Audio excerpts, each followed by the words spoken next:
है, हम किसी को कुछ बोलवे नहीं किया। अगर बोले हैं उनको सुनाई पड़ा कि हमको बोले हैं, इसके लिए मैं क्षमा प्रार्थी। सीएम नीतीश कुमार के गालीबाज विधायक गोपाल मंडल का फिर एक बार बयान आया है। किस तरीके से अपने बयान को तोड़ मरोड़ करके पेश कर रहे हैं, अपने कृत्यों को छुपा रहे हैं। पिछले दिनों उन्होंने पत्रकारों को गाली दे दिया था। इस बात पर सीएम नीतीश कुमार ने उनको फटकार लगाई है। उसके बाद वो बयान दे रहे हैं, लेकिन अपने कृत्यों पर किस तरीके से पर्दा डाल रहे हैं, किस तरीके से तोड़ मरोड़ करके पेश कर रहे हैं अपने बातों को, आपको देखने की जरूरत है, सुनने की जरूरत है। और ये बात नहीं है, हम किसी को कुछ बोलवे नहीं किया। अगर बोले हैं उनको सुनाई पड़ा कि हमको बोले हैं, इसके लिए मैं क्षमा प्रार्थी। नमस्कार, आप देख रहे हैं देशवा न्यूज और मैं हूं आपके साथ कुमार कौशिक।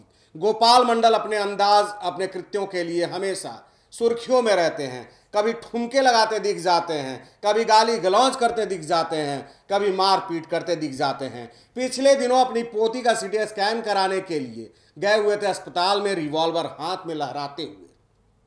उस समय उन्होंने बयान भी दिया था कि रिवॉल्वर इसलिए मैं हाथ में लेकर के घूमता हूं कि कोई भी अटपट करेगा तो ठोक दूंगा। और इसी बात को लेकर के पार्टी कार्यालय से बाहर उनको पत्रकारों ने घेर लिया, सवाल करना शुरू किया, बिगड़ गए, बिफर गए और पत्रकारों के साथ गाली गलौज पर उतर गए, धमकाने लगे और भद्दी भद्दी गालियां देने लगे। इसके बाद सीएम नीतीश कुमार तक ये बात पहुंची। सीएम नीतीश कुमार ने गोपाल मंडल को फटकार लगाई, तो उसके बाद गोपाल मंडल जो है ऑन द कैमरा बयान दे करके माफी मांग रहे हैं। लेकिन माफी मांगने का तरीका क्या है, बेहद ड्रामेटिक, बिल्कुल उनके अंदाज में देखने की जरूरत है। अपने मुख्यमंत्री से मिलने के लिए पार्टी ऑफिस गए। वहां जाने के बाद पत्रकार ने हमसे पूछा, गोपाल मंडल जी, आप भागलपुर अस्पताल में रिवॉल्वर लहराते? हमने ऐसी कोई मनसा नहीं, हम सारी कहानी उनको सुना दिए, ये बात है।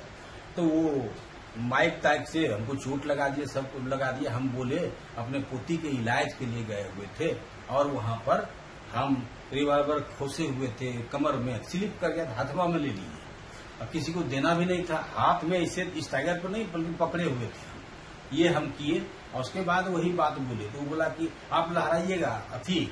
तो हमारा वो माइक उठ से चोट लग गया, सब कुछ लग गया हमको। तो हमारा आदमी, हमारा एक ही बॉडीगार्ड था, 3 बॉडीगार्ड में ये पीए था, तो ये हटाने का काम कर रहा था। हम अपने आदमी को बोले वैसे क्यों करते हो, पत्रकार से हमको बात करना। हम कुछ ऐसा दुर्व्यवहार पत्रकार के साथ नहीं किए हैं। हम डांटे अपने आदमी को, और अगर हमरे बात विचार से कोई को किसी पत्रकार को कष्ट होता हो तो हम उसके लिए क्षमा प्रार्थी हैं। मैं 4 बार चुनाव जीत के आया हूं और पब्लिक के आशीर्वाद से, ऐसा नहीं कोई दबंगई से। और ये बात नहीं है, हम किसी को कुछ बोलवे नहीं किया। अगर बोले हैं उनको सुनाई पड़ा कि हमको बोले हैं, इसके लिए मैं क्षमा प्रार्थी। ये वही गालीबाज गोपाल मंडल हैं जिनको आपने देखा होगा कि नचनियों के साथ नाचने लगते हैं, गाना जहां बजता रहता है वहां ठुमके लगाने लगते हैं, गाली गलौज करने लगते हैं, लड़ाई करने के लिए अपने बेटे के साथ निकल जाते हैं हथियार लेकर के और बोलते हैं कि मुझसे कोई नहीं बात कर सकता। पोती का इलाज कराने जाते हैं, हाथ में रिवॉल्वर लेकर के जाते हैं और बोलते हैं इसलिए लेकर के चलता हूं कि कोई भी मेरे से अटपट करेगा तो ठोक दूंगा।